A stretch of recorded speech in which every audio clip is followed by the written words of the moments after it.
నమస్తే. నేను మీ బాబీ వర్ధన్. బీబీసీ వాయిస్ ఛానల్లోని కామెంటరీ బాక్స్ కార్యక్రమానికి స్వాగతం. ఇవాళ రాజ్యాంగపరమైన ఒక అంశానికి సంబంధించి విశ్లేషణ చేయడానికి నేను మీ ముందుకొచ్చాను. రాష్ట్రంలో విశేషంగా వినిపిస్తున్న ఒక అంశం ప్రతిపక్ష హోదా. ప్రతిపక్ష హోదా ఇస్తే కానీ మేము సభలోకి రామని, అలా వచ్చిన తర్వాత మాత్రమే మేము ప్రజల గురించి ప్రశ్నించే అధికారం, హక్కు మాకు ఉంటాయని ఒక ప్రక్క వైఎస్ఆర్ కాంగ్రెస్ పార్టీ వాదన చేస్తూ ఉంటే, మీకొచ్చిన సీట్లకు అలాంటి అవకాశం లేదని, మరో మాటలో చెప్పాలంటే మీకు వచ్చిన సంఖ్యాబలం చాలా తక్కువగా ఉంది కనుక మీకు ప్రతిపక్ష హోదా ఇచ్చేది లేదని టీడీపీ అలాగే పాలకపక్షం తెగేసి చెప్పింది. ఈ మధ్యలోనే ఈ వాదోపవాదాలన్నీ జరుగుతున్నాయి. రాష్ట్ర వ్యాప్తంగా ప్రక్క రాష్ట్రాల్లో కూడా దీని మీద పెద్ద చర్చ జరుగుతుంది. ప్రతిపక్ష హోదా ఎందుకు? అసలు అది ఇస్తేనే తప్ప సభలో ప్రవేశించం మేము. దాని ద్వారా మేము అనేకమైన అంశాలను సాధించే వీలుంటుంది అని ఒక ప్రతిపక్ష హోదా కోసం పోరాడుతున్న వైఎస్ఆర్ కాంగ్రెస్ ఈ వాదన చేస్తుంటే, దేవుడి వరమిచ్చిన ఏదో పూజారి లాంటి వ్యాఖ్యానాలతో సభాపతి ఇటీవల రూలింగ్ కూడా ఇచ్చేశారు. ఎట్టి పరిస్థితిలో వీలు పడదని. దీంతో న్యాయస్థానాన్ని ఆశ్రయించక వైఎస్ఆర్ కాంగ్రెస్కి వేరే మార్గం లేకుండా పోయింది. ఇక్కడ మళ్ళా టజల్ వస్తుంది. ఇప్పుడు ప్రజాస్వామ్య సౌధం 4 కీలకమైన స్తంభాల మీద నిలబడి ఉందనేది మనందరికీ తెలిసిందే. ఇప్పుడు చట్టసభలో ఒక ప్రక్క, న్యాయ వ్యవస్థ మరొక ప్రక్క, ఎగ్జిక్యూటివ్ ఇంకో ప్రక్క, ఆఫ్కోర్స్ మన ప్రెస్ ఇంకో పక్క పోరాడుతున్నాయి. ఒక ప్రెస్లోని ఒక వర్గం పూర్తిగా అటు సపోర్ట్ చేస్తుంటే ఇంకో వర్గం ఇటు సపోర్ట్ చేస్తుంది. అంటే ప్రెస్ అనే ఫోర్త్ ఎస్టేట్ కూడా ఈ వాదోపవాదాల్లో పాలు పంచుకుంటుంది అని చెప్పి మనం ఈ సందర్భంగా చెప్పుకోవాలి. ఎందుకు ఇంత హైరాణ చేస్తుంది వైఎస్ఆర్ కాంగ్రెస్ పార్టీ? ఒకవేళ ప్రతిపక్ష హోదా గనక ఇస్తే, ప్రతిపక్ష నాయకునికి ఎల్ఓపి అంటారు కదా, లీడర్ ఆఫ్ అపోజిషన్, అతనికి కూడా ముఖ్యమంత్రితో సమానంగా మైక్ ఇస్తారు. అంటే ప్రశ్నలు వేయడానికి, మాట్లాడడానికి ఇస్తారు. అంటే అతనికి అధికారంలో ఉన్న ముఖ్యమంత్రికి ఎంత సమయాన్ని కేటాయిస్తారో మాట్లాడటానికి, చర్చించడానికి. ప్రతిపక్ష హోదా ఇచ్చిన తర్వాత ఆ వ్యక్తికి కూడా, అది జగన్ గారు కావచ్చు, మరెవరైనా కావచ్చు, ప్రతిపక్షానికి సంబంధించిన వాళ్ళకు కూడా అంతే సమయం ఇస్తారు.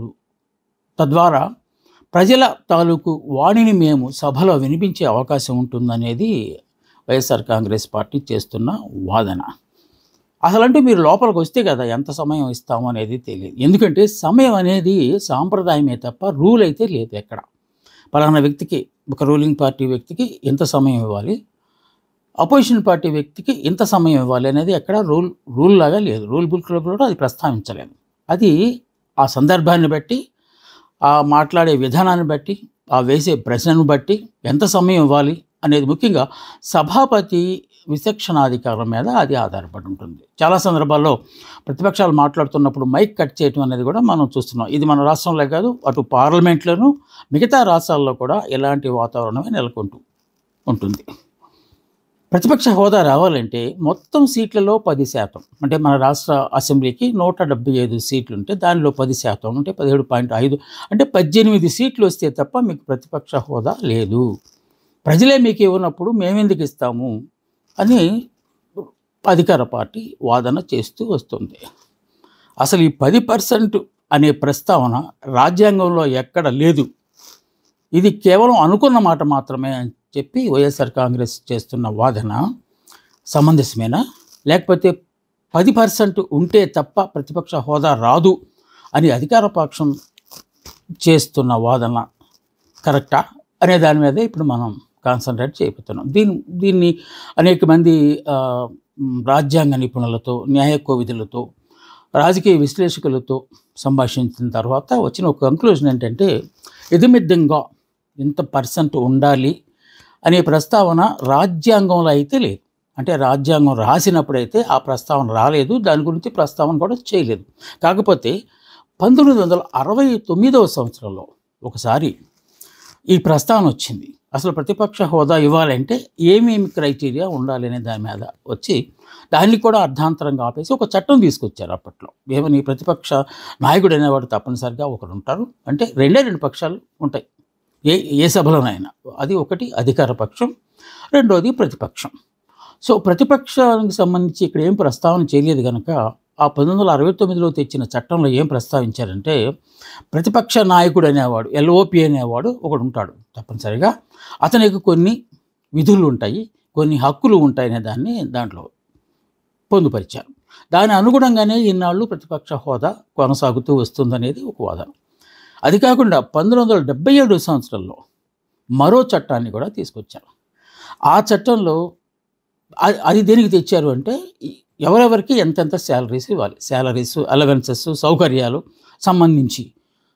ఎందువల్లంటే అధికార పార్టీకి లేకపోతే అధికార పక్షానికి సంబంధించి అన్ని వివరణలు అక్కడ ఇచ్చారు, కానీ ప్రతిపక్షానికి సంబంధించి ప్రస్తావన చాలా కొంచెం గజిబిజిగా ఉన్నది. అందువల్ల ఈ చట్టంలో 1977 చట్టంలో కాస్తంత దాన్ని వివరిస్తూ ఎవరెవరికి ఎంత శాలరీలు ఇవ్వాలి అని.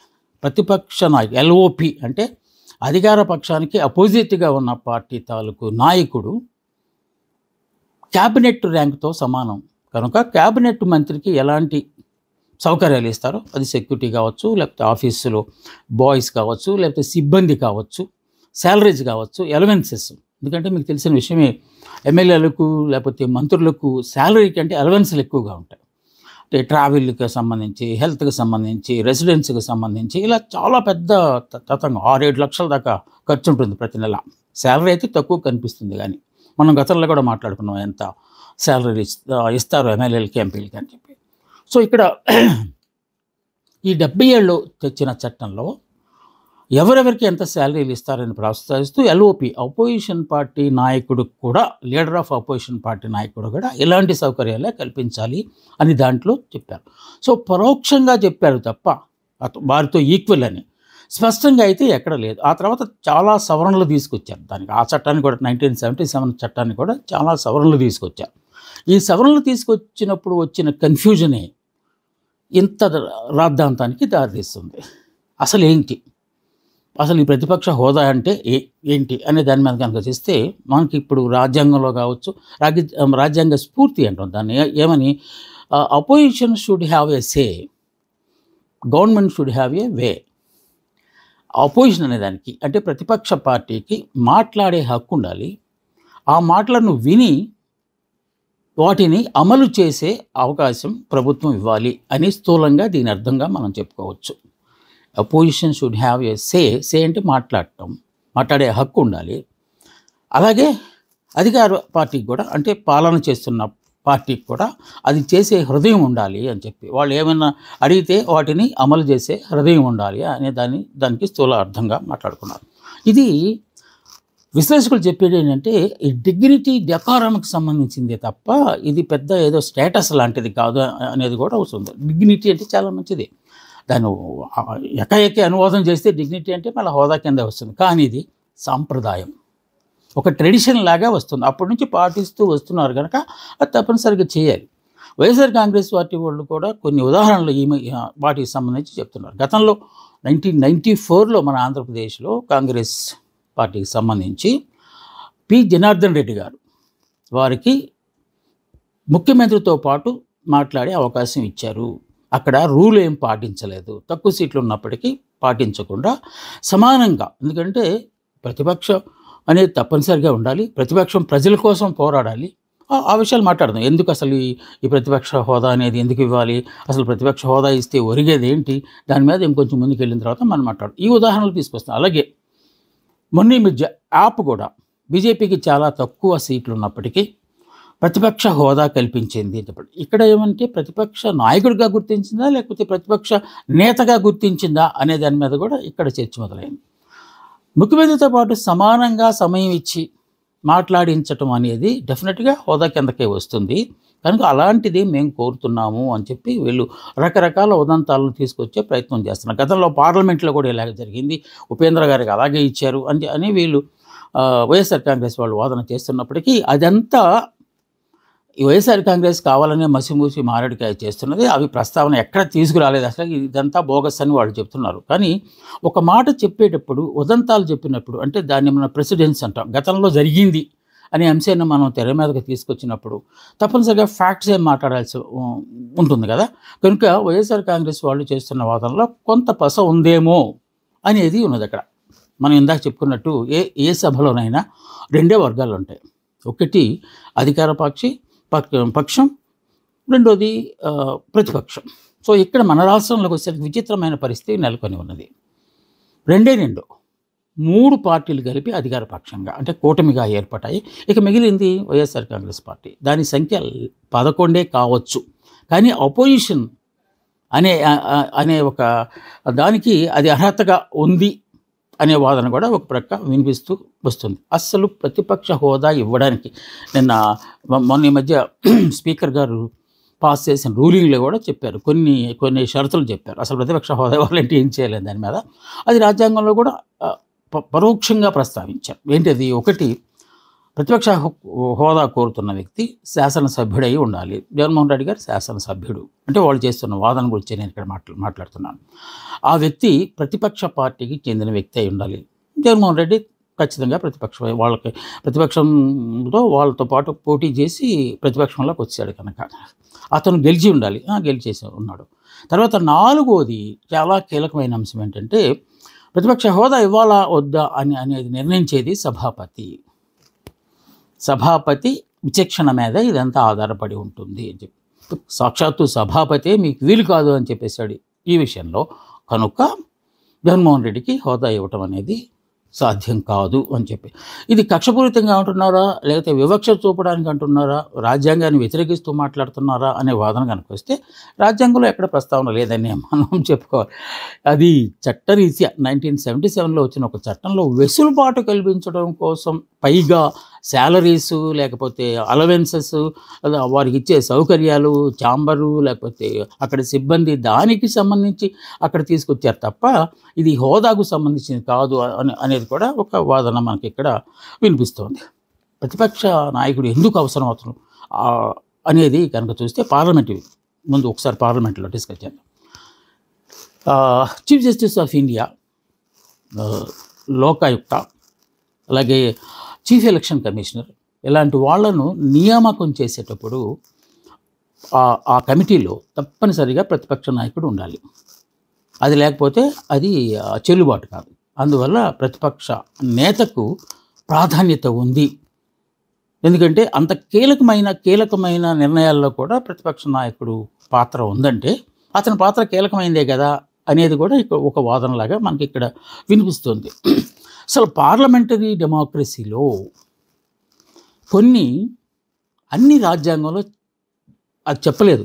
ఎందుకంటే మన దేశం స్వాతంత్రం 200 సంవత్సరాలు కోల్పోయిన తర్వాత ఆ తర్వాత స్వాతంత్రం వచ్చింది. దానికి మళ్ళీ రాజ్యాంగం తయారు చేసుకున్నారు. రాజ్యాంగం తయారు చేసి అప్పటి పరిస్థితులను అనుగుణంగా, అంటే చాలా దేశాల్లో ఉన్న రాజ్యాంగాలను పరిశీలించి రాసినప్పటికీ ఇంకా కొన్ని ఎప్పటికప్పుడు మార్పు చెందడానికి వీలుంటుంది. అంటే అమెండ్మెంట్ చేసుకోవడానికి దాదాపు 100 పైన మనకి ఇప్పటికి అమెండ్మెంట్స్ అని. ఇప్పుడు ఇందాక నేను చెప్పిన 1977 యాక్ట్లో కూడా మళ్ళీ ఆ తర్వాత అమెండ్మెంట్లు చేశారు.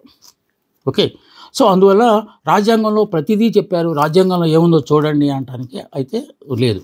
ఇక్కడ విచక్షణ అనేది ఎక్కువగా, అంటే description of the house of the leader, Lok Sabha కావచ్చు లేకపోతే రాష్ట్రాల్లో ఉన్న శాసనసభలు, శాసన మండలి కావచ్చు, అక్కడ సభాపతి స్థానంలో ఉన్న వ్యక్తి తాలూకు అభీష్టం మేరకు ఇదంతా జరుగుతుంది. ఇక్కడ అయ్యన్న పాత్రుడు గారు, అక్కడ ఆయన అయ్యన్న పాత్రుడు గారు కాదు, సభాపతి అయ్యన్న పాత్రుడు గారు. వారికి వీరికి మధ్య బహుశా గొడవలు ఉంటే ఉండొచ్చు, కానీ అలాంటివేవి ఆపాదించకూడదు అనేది కూడా ఉన్నది. అంటే లోక్సభ స్పీకర్ కావచ్చు లేకపోతే రాష్ట్రాల తాలూకు సభాపతులు కావచ్చు, వీరికి ఎట్రిబ్యూషన్ అనేది నాట్ పాసిబుల్. అంటే అతనికి ఏదో ఒకటి ఆపాదించడం అనేది సాధ్యం కాని పని. అది ఖచ్చితంగా సభ ఉల్లంఘన కింద వస్తుంది. దాన్నే ఇప్పుడు కూటమి ప్రభుత్వం గట్టిగా పట్టుకున్నది. అసలు ఎందుకు ఇంత ప్రాధాన్యత వచ్చింది ఎల్ఓపికి అనే దాని మీద ఒక్కసారి మనం కొంచెం ఒక డీప్ అనాలిసిస్ చేయడానికి ప్రయత్నం చేద్దాం. దాంట్లో స్పష్టంగా మనకు చెప్పింది ఏంటంటే, ఈ విషయం రాజ్యాంగంలో ప్రస్తావించారు. అపోజిషన్ లీడర్ హోదా ఇవ్వడానికి ఏం కావాలనే దాని మీద స్పష్టంగా లేకపోయినప్పటికీ అపోజిషన్ తాలూకు లీడర్ ఏం చేయాలి, ఎందుకు అసలు అపోజిషన్ అనేది ఉండాలి పార్లమెంటరీ డెమోక్రసీలో అనే దాని గురించి స్పష్టంగా దాంట్లో చెప్పారు. ప్రజల పక్షాన సభలో గొంతు వినిపించడానికి ప్రతిపక్షం తప్పనిసరిగా నిర్మాణాత్మకమైన విమర్శలు చేసి అధికార పక్షాన్ని గాడిలో పెట్టడానికి కన్స్ట్రక్టివ్ క్రిటిసిజం అనేది కావాలి కనుక తప్పనిసరిగా అపోజిషన్ అనేది కావాలి. ప్రత్యామ్నాయ వాణి అంటే ఆల్టర్నేటివ్ వాయిస్ వినిపించడానికి, అంటే రూలింగ్ పార్టీ తన వాణి తను వినిపిస్తూనే ఉంటుంది, కానీ దానికి ఆల్టర్నేటివ్గా ఏదో ఒక వాణి ఉండాలి కదా, అంటే వాయిస్ ఉండాలి కదా, దానికి ప్రతిపక్షం కావాలంటుంది. ప్రజలకు ప్రభుత్వానికి మధ్య సంధానకర్తగా అంటే వారధిగా, the bridge between public and the ruling party, కనుక అందుకోసమనే ప్రతిపక్షం అనేది కావాలి అనేది ఇక్కడ ఉన్నది. కేటాయింపుల్లో సమతౌల్యం పాటించేందుకు, తద్వారా ప్రతిపక్షము ప్రభుత్వం మీద ఒత్తిడి తీసుకొచ్చేందుకు, ఎందుకంటే కేటాయింపుల్లో కొన్ని స్థానాలకి అది ఉదాహరణకు అపోజిషన్ పార్టీ గెలిచిన చోట తక్కువ ఇచ్చేసి కేటాయింపులు, రూలింగ్ పార్టీ వ్యక్తులు గెలిచిన చోట ఎక్కువ ఇచ్చేస్తే ఇక్కడ సమతౌల్యం పాటించడానికి, బ్యాలెన్స్ చేయడానికి కావాలి. అలాగే పారదర్శకత, ఏది రహస్యంగా ఉండదు. The secret of democracy it self is a transparency అంటారు దాన్ని, పారదర్శకత అనేది. అలాగే ప్రభుత్వానికి జవాబుదారీతనము పారదర్శకంగా పనిచేస్తుందో లేదో అనే అంశాలను ఎప్పటికప్పుడు పరిశీలించడానికి ఈ ప్రతిపక్షం అనేది తప్పనిసరిగా కావాలి. అలాగే ఎన్నికలప్పుడు ఇప్పుడున్న పాలక పక్షం చేసిన హామీలన్నీ నెరవేర్చేలా చూడటం కూడా ప్రతిపక్షం తాలూకు బాధ్యతగా తెలుపుకోవచ్చు. ఇంకో ముఖ్యమైన అంశం ఏంటంటే ప్రజల తరపున ప్రతిపక్షమే ప్రభుత్వాన్ని ప్రశ్నించడం. జనరల్గా ప్రశ్నించకూడదనే చేసే పాలన ఉంటే, లేకపోతే అధికార పక్షం ఉంటే అసలు పనే లేదు. కాకపోతే కొన్ని సందర్భాల్లో ప్రజల యాస్పిరేషన్స్ అంటే కోరికలు, ఆకాంక్షల్ని నెరవేర్చడం కోసం తాత్సారం జరుగుతున్నప్పుడు ఈ ప్రతిపక్షం తప్పనిసరిగా దాంట్లో ఇన్వాల్వ్ అయ్యి అది చేయించగలగాలి అనేది ఇంకొక ముఖ్యమైన అంశం. పార్లమెంట్లో కావచ్చు, ఇక్కడ అసెంబ్లీలో కావచ్చు, మైనారిటీ హక్కుల పరిరక్షణకు రక్షణ కవచంగా అపోజిషన్ పార్టీస్ ఉండాలనేది. So guardian, opposition should play the guardian role for minorities అనేది స్పష్టంగా రాజ్యాంగంలో ఉంది. ప్రభుత్వానికి ఇందాక మనం చెప్పాము జవాబుదారీతనం వచ్చేలాగా చూడాలని. అలాగే అర్హతల విషయంలోకి వచ్చేసరికి మనం ఇందాక చెప్పాము శాసనసభ్యుడిగా గెలిచి ఉండాలి, అలాగే అది అధికార పక్షానికి కాకుండా ప్రతిపక్షానికి సంబంధించి ఉండాలి. ఇక్కడ 11 అనే ఒక సంఖ్య ప్రతిపక్ష హోదాకు అడ్డంకిగా మారింది అనే వాదన కాస్తంత విస్తృతంగా చర్చ జరగాల్సిందే. ఇది తప్పనిసరిగా ప్రజాస్వామ్యం, డెమోక్రటిక్ దానిలో మనం కేంద్రంలో కనుక చూస్తే ఫెడరల్ వ్యవస్థ అంటాం, అంటే రాష్ట్రాల తోడ్పాటు లేకుండా కేంద్రం కొనసాగలేదని. అలాగే రాష్ట్రాల విషయంలోకి వచ్చేసరికి ప్రతిపక్ష సహాయం లేనిది, ప్రతిపక్ష వాయిస్ లేనిది రాష్ట్ర ప్రభుత్వాల మనుగడ కూడా కష్టమేనని చెప్పేది తప్పనిసరిగా మనం గుర్తించాల్సిన అంశం. అప్పుడే ప్రజాస్వామ్యము పరిడి వెళ్ళడానికి ఆస్కారం ఏర్పడుతుంది. ఇది పెద్ద బూమరాంగ్ అయిపోయి అటు తిరిగి ఎలా వస్తుందో తెలియదు, కానీ మొత్తానికి వైఎస్ఆర్ కాంగ్రెస్ చాలా పెద్ద పడుతూనే ఉంది. ప్రజల పక్షాన మా గొంతు వినిపిస్తాం, అది కాని పక్షంలో మేము బయట మాట్లాడతాం. బయటుండి జగన్మోహన్ రెడ్డి గారు ప్రెస్ మీట్లు పెట్టి, ఒకవేళ నేను లోపలికి వెళ్తే ఇదంతా మాట్లాడేవాడిని, ఇప్పుడు నాకు అవకాశం ఇవ్వట్లేదు కనుక నేను బయట నుంచి ఎంత మాట్లాడుతున్నారు అనేది, దీన్ని ఎంతమంది విశ్వసిస్తారో లేదనేది అది వేరే విషయం. కానీ మొత్తానికి ప్రతిపక్ష హోదా ఇప్పుడు అటు తిరిగి బాల్ అనేది ఇప్పుడు జ్యుడిషియరీలోకి వెళ్ళింది. జ్యుడిషియరీ ఏం చేస్తుందో, ఎందుకంటే రాజ్యాంగాన్ని దాటి కూడా న్యాయ వ్యవస్థ ఏం చేయలేదు. రాజ్యాంగంలో ఒకవేళ నిజంగా అలాంటి ప్రస్తావనలు కనుక చేసి ఉంటే తప్పనిసరిగా రాజ్యాంగం ప్రకారమే న్యాయ వ్యవస్థ కూడా నడుచుకోవాల్సి ఉంటుంది. సభాపతికి సూచనలు చేస్తుందా, లేకపోతే ఈ కేసు విచారణ చేయడానికి అర్హత లేదని చెప్పి కొట్టేస్తుందా అనేది భవిష్యత్తులో తేలుతుంది. ఇది హోదాకు సంబంధించి రెండు వర్గాలు పోరాడుతున్న అంశానికి సంబంధించి విశ్లేషణ. నమస్తే. మళ్ళా ఇంకొక ముఖ్యమైన అంశంతో మీ ముందుకు వస్తాను. మీ బాపీ వర్ధన్.